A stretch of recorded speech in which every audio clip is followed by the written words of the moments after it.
सिंध जा हुनर। सिंध सुहारी कदीम ज़माने खां ॿेलनि वेयनि ऐं वलहारनि जो मुल्क रही आहे। कंहिं समय सिंधड़ी ॿिनि समाजी सिरिश्तनि में विरहायल हुई। हिकु हुई नोमेडिक यानी धराड़ी ज़िंदगी ऐं ॿी हुई सेडेंटरी यानी हिकु हंधि वेही रहण वारा, जेके पोखी राही कंदा हुआ। बाक़ी धनार माल जे ख़ातिर हिकु जाइ खां ॿी जाइ लॾ पलाण कंदा रहिया। उन्हनि धनारनि माल मां न फ़क़ति खीर मखण हासिल कयो, पर ज़रूरत आहार उन्हनि जे खलनि ऐं हॾनि मां कारज वरितो, जंहिं ज़ाती इस्तेमाल खां वधी वञी वापार जी सूरत अख़्तियार कई। ॿी तरफ़ जेका सेडेंटरी सोसाइटी हुई, तंहिं पहिरियों ॻोठ ॿधा ऐं होरियां होरियां वॾा वॾा शहर आबाद कया। पहिरीं त हुननि पंहिंजी ज़ाती घुर्ज पूरी करण ख़ातिर खेती कई, जंहिं अॻिते हली वापार या धंधे वारी सूरत अख़्तियार कई।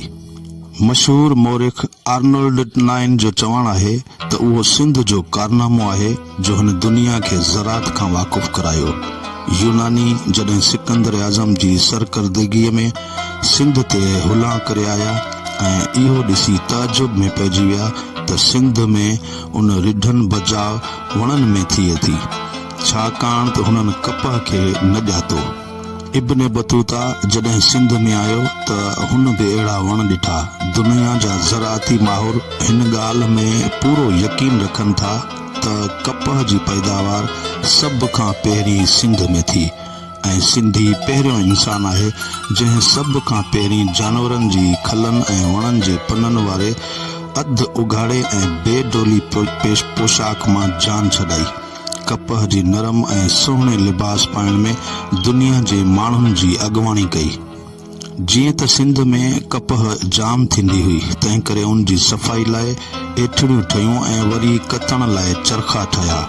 वाढनि काठ मां ज़रूरत जूं शयूं जोड़ियूं। अहिड़ी तरह मिटीअ जा थांव जोड़ण लाइ कुंभर, सिरनि थफण वारा सरोई, पोइ राजा ऐं इंजीनियर बणिया। उन्हनि जी सिख्या लाइ सिख्या घर ठहिया। के हुनर ख़ानदान दर ख़ानदान हलंदा आया। घरेलू इस्तेमाल ऐं शिकार लाइ पत्थरनि मां तिखा मुॾा औज़ार ठाहियाऊं। अहिड़नि पत्थरनि जे औज़ारनि जो मर्कज़ रोहड़ी हो।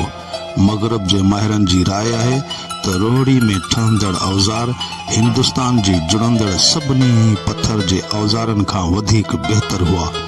सिंध जीअं त कपह जो मर्कज़ हुई, तंहिं करे हितां जो कपिड़ो पिणु सॼी दुनिया में मशहूर हो।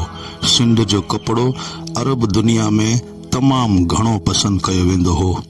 8वीं सदीअ जा माण्हू मुसन्निफ़ वसाफ़ ऐं रशीदुद्दीन ॿई साॻियनि लफ़्ज़नि में लिखनि था त सिंध ऐं हिंद जे मुल्कनि मां क़ीमती सामान ऐं कपिड़ो अचे थो। सिंध जे नंढे वॾे शहर में कपिड़े उणण जा उॾाणा हूंदा हुआ, जिन में मुख़्तलिफ़ क़िस्म जो कपिड़ो उॼंदो हो, जेको हाड़ जे लखनि में गर्मीअ खां बचाईंदो हो, त वरी पोह जे पारनि खां पिणु पनाह में रखंदो हो। साहती परगणी जा शहर कंडियारो, ठारोशा, नौशरो ऐं गचेरो कपिड़े उणण में घणो मशहूर हुआ। गचेरो त कंहिं ज़माने में अहिड़ो मशहूर हो जो ईस्ट इंडिया कंपनी पंहिंजो गमशाटो उते रहायो हो। सिंध जा तारीख़ी शहर ठठो ऐं सेवण कपिड़े जे हुनर में पंहिंजो मट पाण हुआ। मशहूर मोरिख मोलाई शीदाई लिखियो आहे त सेवण में 1000 कोरी बाफ़्ते उणण जो कमु कंदा हुआ। पूरी 1 सदी ताईं ठठे, सेवण, नसरपुर, कंडियारो जा कपिड़े जा कारखाना यूरोप खे कपिड़ो पहुचाईंदा रहिया। नसरपुर जे कारीगरनि जो आणिल कपिड़ो रंग, सफ़ाई, नज़ाकत ऐं नफ़ासत में पंहिंजो मट पाण हो। ताकिया बर में मोकरा ऐं ड्रेग में बि वॾा हूंदा हुआ, तंहिं करे नसरपुर जे कपिड़े खे ॾेसावर में घणो पसंदि कयो वेंदो हो। मोलाई शीदाई ॼाणायो आहे त नसरपुर जे जोड़नि जा ताका कंडियारे में गंबट जे ताक़नि खां मोकर ऐं ड्रेग में वॾा हूंदा हुआ, तंहिं करे ईस्ट इंडिया कंपनी जा एजेंट नसरपुर जो कपिड़ो घणो पसंदि कंदा हुआ। सन 1664 ईस्वी में जॉन सिपलर नसरपुर जे कारखाननि मां 6000 बाफ़्ते जा ताकिया ख़रीद कया हुआ। कपड़े जी सनत में रोहड़ी ऐं सखर पिण पोइते न हुआ। ही ॿई शहर सिंधुअ जे किनारे ते हुअण करे वापार ख़ासि तौर कपड़े जे वापार जा मर्कज़ हुआ। पंजाब ऐं अफ़गानिस्तान ॾांहुं रवानगी वापार में हिननि ॿिन्ही शहरनि जो वॾो हिसो हूंदो हो, छो त पोएं दौर में शिकारपुर रस्ते अफ़गानिस्तान ऐं एशिया माइनर सां वापार हलंदो हो। शिकारपुर जो दरियाई लाॻापो रोहड़ी ऐं सखर हुआ, उन सां वापार दरियाई ऐं खुश्की ॿिन्ही रस्ते हलंदो हो। तारीख़ में हिकु सैलानी जो हवालो अचे थो जेको तुर्की ऐं ईरान जो सैर सफ़र कंदो जॾहिं सखर ऐं रोहड़ी पहुचे थो त पंहिंजे अखियुनि ॾिठो अहवाल हिन रीति ॼाणाए थो।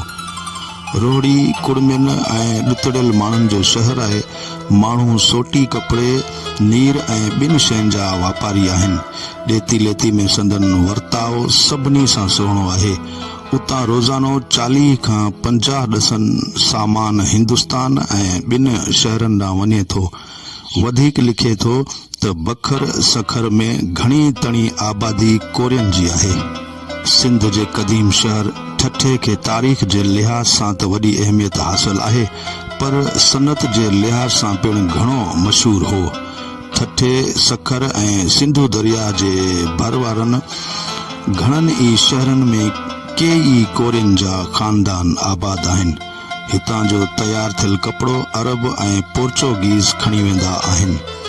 सनोसी ॼाणायो आहे त बाफ्ते जोड़े छेट ऐं ॿिनि क़िस्मनि जे कपिड़े जी सनत में ठठो घणो मशहूर हो। वेकिंगटन लिखे थो त सॼे हिंदुस्तान में वापार जे लिहाज़ सां को बि शहर ठठे खां वधीक कोन्हे, जंहिंजो माल लाहौरी बंदर खां ॿाहिरि वञे थो। ठठे नंगर बाबति हेलेंटन अञा वधीक तफ़सील ॿुधाए थो। हू शहर ऐं अंदरूनी मुल्क जी पैदावारी शयुनि खे ॻणींदे ॿुधाए थो त हितां शोरो, नौशादर, कंगण, खार, गगर, फाद ज़हर हैवानी जेको घणनि ई बीमारियुनि में कमु ईंदो आहे, नीरे रंग जो कीमती पत्थर, लाजोर्द ऐं कच्चो पट मिले थो। हू वधीक ॿुधाए थो त उहे कमायल पट खे जमुवारी सॾींदा आहिनि। पट ऐं सुट खे मिलाए जेको कपिड़ो उणनि था तंहिंखे कनावीज़ था चवनि। पट खे करमानी पशम सां मिलाए आला दर्जे जो चमकदार थुल्हो कपिड़ो ठाहीनि था, जेको अणत में ॾाढो घाटो हूंदो आहे। संदन कपिड़ो जंहिंखे हू जोड़ी सॾनि था सो तमामु उम्दो ऐं नरम थिए थो। मूं जेके बि कपिड़ा हेल ताईं पाता आहिनि उन ई मिड़नी खां छोड़ में इहो कपिड़ो वधीक आहे। हू छेटूं ऐं ॾाढियूं शीटूं ऐं ॾाढियूं उम्दियूं ठाहिनि था जेके सस्तियूं आहिनि। तंहिंखां सवाइ बिस्तरनि जूं चादरूं पिण तमामु सुहिणियूं जोड़नि था। मतिलब त हुनर ऐं हरफत में सिंध जो हर ॻोठ ऐं शहर शरीक हो। कच्चे माल जी कसरत हुजे, हुनरमंद हथ हुजनि ऐं आम दरफ़ जा ज़रिया बि हुजनि त सनत ज़रूर तरक़ी कंदी। वेतर खुश्की ऐं आबी रस्तनि वापार खे वॾी तरक़ी वठराई।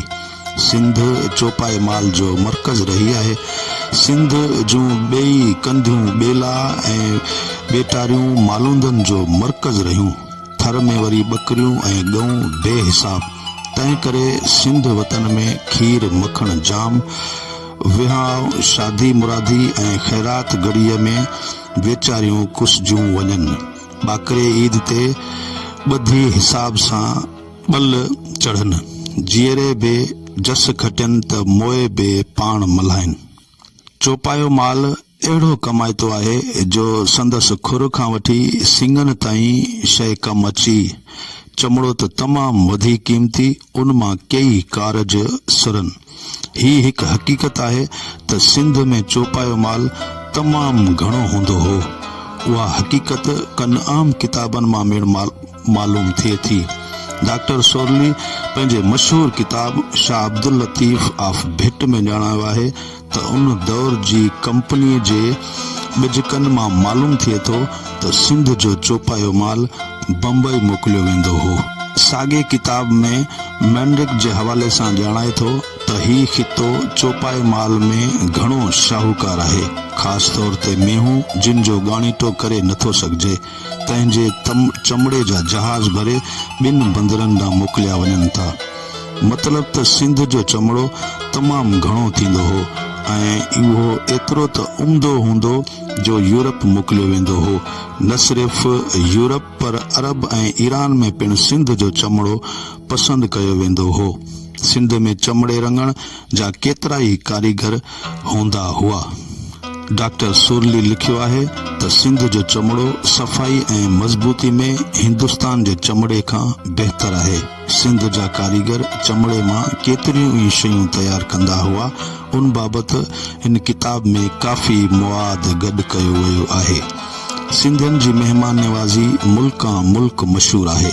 हर ॻोठ, वस्ती ऐं वाहण में उताक ज़रूर हूंदी, जिते सुॼाण, सुगड़, ॾात, धणी, ॾाहा गॾु थी कुर्बाइतियूं कचहरियूं कंदा रहनि था। संदन गुफ़्ता ऐं नुक्ता मोतियुनि खां बि मल महांगा हूंदा आहिनि। अहिड़नि अमल मोतियुनि असांजे लोक अदब खे शाहूकार बणायो। राग विराग ऐं साज़ स्रोद असांजी रग रग में समायल आहे। जीअं भिटाई फरमायो आहे, रगूं थियूं रबाब वॼन वेल सभु कंहिं। सिंध जे कारीगरनि सुहिणा साज़ जोड़िया। भिटाई जो तंबूरो अॼु ॾींहं ताईं संदसि फ़क़ीर ठाहींदा अचनि। उनखां सवाइ यकतारो, चंग, ॿोड़ीडो, निड़, बेनू, नाद, नफेलियूं ऐं ॿिया केतिरा ई साज़ हिते ठहंदा रहिया आहिनि। उन्हनि साज़नि खे ठाहिण ऐं सिंगारण में खेनि वॾी महारत हासिल हुई। अॼु बि सिंधी फ़नकारनि जा साज़ सिंगारियल नज़र ईंदा।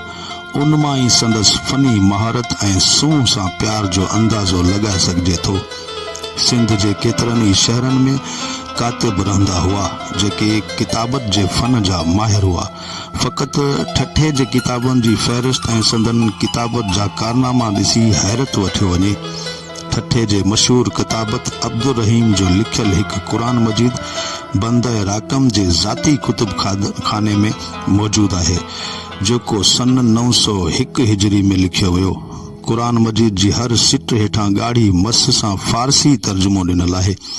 ही क़ुरान मजीद किताबत जो आला नमूनो आहे। सिंध जे मुख़्तलिफ़ शहरनि में सिंधी कातिबनि जा लिखियल केतिरा ई क़ुरान मजीद ऐं ॿिया दीनी किताब मौजूद आहिनि। हिन मौज़ू ते हिकु ज़ख़ीम किताब लिखी सघिजे थो। सिंध जे बहादुरनि सदियुनि खां आमरनि, जाबरनि ऐं गासिबनि ऐं ज़ालनि ख़िलाफ़ जंगूं कयूं। हू बहितरीन हथियार ठाहिण जा माहिर हुआ। हर वस्ती वाहण में हथियार ठाहिण जा कारीगर मौजूद हूंदा हुआ। हिन सिलसिले में हज़रत शाह अब्दुल लतीफ़ भिटाई जे सुर यमन कल्याण में बे बैत साबिती ॾियनि था। अॼु आगड़ आया सोधा सराणी, प्यारे पाणी तेगूं कंदा तिखियूं। तारीख़ जे मुताले मां मालूम थिए थो त धारियुनि जी लगातार काहन लुटफुर सबबि सिंध जूं माशी हालतूं ख़राब थी वयूं। वापारी काफ़िला जेके ॾोराहां ॾींहं ॾांहुं वेंदा हुआ से बीहजी विया। फुरलुट सबबि दरियाई वापार खे बि धक लॻो। बंदर बाज़ारियूं वीरान थी वियूं। न से वोण वणनि में, न से कातियारियूं, पसो बाज़ारियूं, हीअणियूं मुंहुं लूण थिए।